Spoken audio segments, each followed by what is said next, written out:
A2P verification, the video that everyone needs but no one really wants. We're gonna dive in and show you exactly how to go through A2P verification step by step to make sure that you submit it successfully the first time and we don't waste any extra money or resources on submitting this. Now, if you are creating a new close.com account or any other CRM for that matter, and you are sending text messages to clients, then you have to submit A2P. We're gonna cover in this video exactly what A2P is, pre-application submission, submission itself, failure, and when an application actually fails or comes back as failed, and then what the best practices are.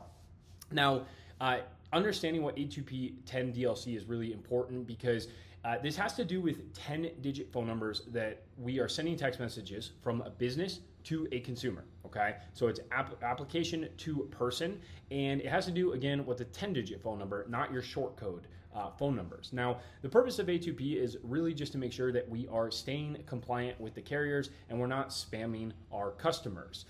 Now, this is not a law, but more of a regulation where the carriers, Verizon, T-Mobile, Sprint, came together and said, hey, our clients are getting frustrated, our customers are getting frustrated by spamming text messages. We want to make sure that we are preventing this from happening. Now, this also goes into your number health and your phone number health, which is really, really important because if you send text messages or make phone calls and we can't get a hold of people, then nothing else really matters. That's the entire point of us being able to send text messages. So we'll cover that in another video, connection rates, etc. But in this video, we're talking specifically about A2P. Now, if this video is helpful, go ahead and make sure you like, subscribe, and comment and ask any additional questions that you need. Now, when it comes to submission, it is really, really important that we understand, one, the timeline, and then why pre-application is so important. Now, submission happens on day one, and the approval process takes about 2 to 5 business days. Now, if you have to resubmit, if the application comes back as failed, it's gonna take about a number of 2 to 5 business days for them to actually get it going. Now, this has nothing to do with close.com. This has everything to do with the speed at which the carrier actually moves to approve the application. Completion, you can expect about 4 to 10 days. And now, if you submit this multiple times incorrectly, then it is going to extend past that. And that is the point of this video. We want to make sure we prevent that from happening. Now, pre-application, the most important part here is gathering all of your documents. We want to make sure we have our business registration details, our SMS traffic use case and opt-in process, as well as any additional supporting materials. And we're going to cover best practices here in a moment. Now, when we come into close, we want to navigate to this left-hand side. This should be your home screen. We want to navigate to this left-hand side and click on settings. When we click on settings, we're going to see phone and voicemail under communication. We want to click on that. Now, you may or may not see a phone number here. If you do not have a phone number, you want to add a personal phone number in here. You can still call before A2P is submitted, but you won't be able to send text messages. Now, you will see regulatory bundles as well as A2P 10 DLC. Regulatory bundles has to do with international, so UK as well as other countries, and then A2P has to do with the United States. So when we click on this, we will see A2P 10 DLC registration.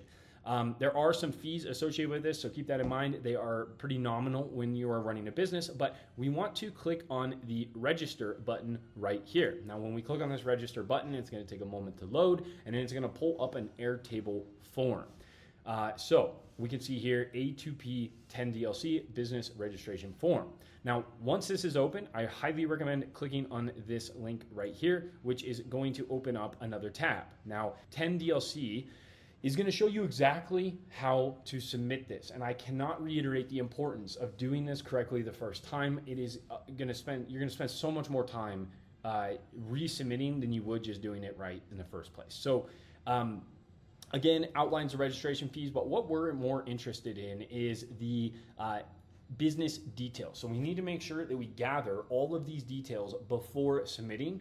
And a best practice is making sure that the business details are the same throughout. We don't want any misinformation or any information that is not in alignment with another part of the business, okay? So we want to make sure our website is alignment with our business's legal name. We want to make sure that the business details are correct, that our tax ID is the correct tax ID. These are all things that are, we need to prevent issues here because it will fail otherwise.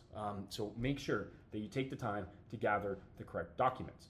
Now, when we look at SMS traffic use case and opt-in process, you will see down here, it'll walk you through exactly what that means. Now, we can see ensure data accuracy and consistency. By far the most important part. I have more clients fail A2P upon submission because they have mismatched information and we just didn't do our due diligence prior, okay? Now, when we come through here, we're gonna see campaign use. We need to be as descriptive as possible. Now, the great part is Close adds a plain text in here. All you have to do is click copy and add that to your submission form, okay? Now, creating an opt-in process. Let's talk about this. Opt-in process is how someone submits a form on your website or else to accept text messages. And this is pretty much what A2P is all about, okay? We need to make sure that our website that we are submitting on the registration form here has the correct information. So if we click sign up through a web form, it's gonna provide details here. Now we need to add the link inside of here. A checkbox needs to be on there that consent you receiving text messages or them receiving text messages. A disclaimer needs to be on here. So make sure you read through this. Now, what is really, really important is that we have to make sure we have a terms of service and a privacy policy that has clickable links in the opt-in language, okay? If we don't, it will fail. So make sure that you have that. Again, we need to make sure that all of this is set up prior to submission. Yes, it may take a little bit of time to set it up, but if you submit it without this being created prior, you will fail. And then you're just gonna have to redo it. Now, when we look at the rest of this, we have, please describe the campaign use case.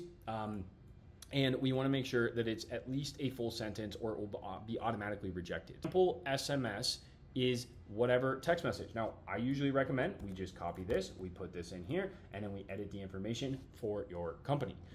Sample SMS 2 is going to be very similar to this, but a different example. So we want to make sure we change the language in here so that it's sample 1, sample 2. Do your SMS include embedded links? This is just a yes or no. And then does your phone number or SMS include phone numbers? Yes or no. Now, here is where you're going to submit your business information. So the business type, what kind of business do you have? What is the legal business name? Now, you got to make sure, again, that the legal business name that you put in here is in alignment with your actual registered LLC and your tax identification number. If these are different, you will fail, okay? So we can see that we put our tax ID number in here. Our business address, again, we want to make sure that the business address is the same as what is on our EIN and the registration of the business. Now, when we come down here, point of contact, make sure you have the correct contact information in here. You can see it'll auto-populate an email address, so just make sure that is correct, and then a good phone number.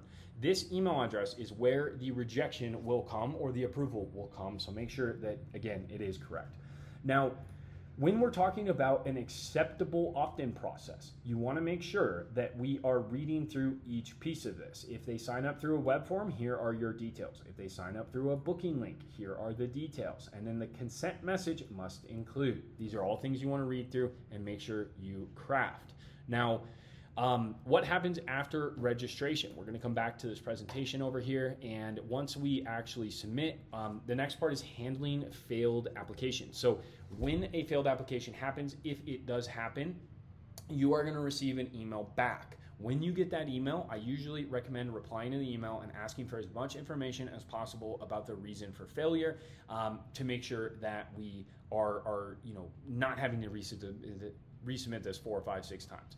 Now, common reasons for failure, we already talked about it. It's going to be alignment of what your tax ID says and then the actual business information that you provided.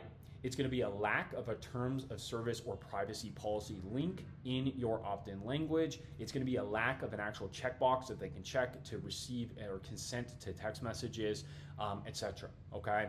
Now, once we resubmit, again, it's going to take about 2 to 5 business days. So best practices for successful application, we want accuracy and consistency. We want to use a detailed use case and then clearly defined opt-in process. And we want to make sure that all of this is done before actually submitting. Now, once you resubmit, it'll take about 2 to 5 business days, and you will be able to see exactly why it may have failed a second time, third time, etc. Now, hopefully this video points you in the right direction. If you guys have questions, comments, or concerns, go ahead and please leave them in the comments below, or schedule a time to talk with me or someone on my team to point you in the right direction.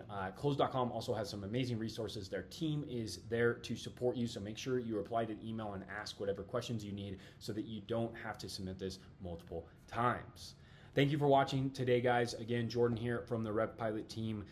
We help online service-based businesses scale to 7 to 8 figures through our system-based selling strategies. So if you or someone you know is struggling with bottlenecks in their sales process and you want to talk with someone about identifying and removing those so you have a scalable and profitable sales process, then go ahead and click the link in the description below. Schedule a time to talk with me or someone on my team. And with that, I hope you have a successful A2P campaign registration. Cheers.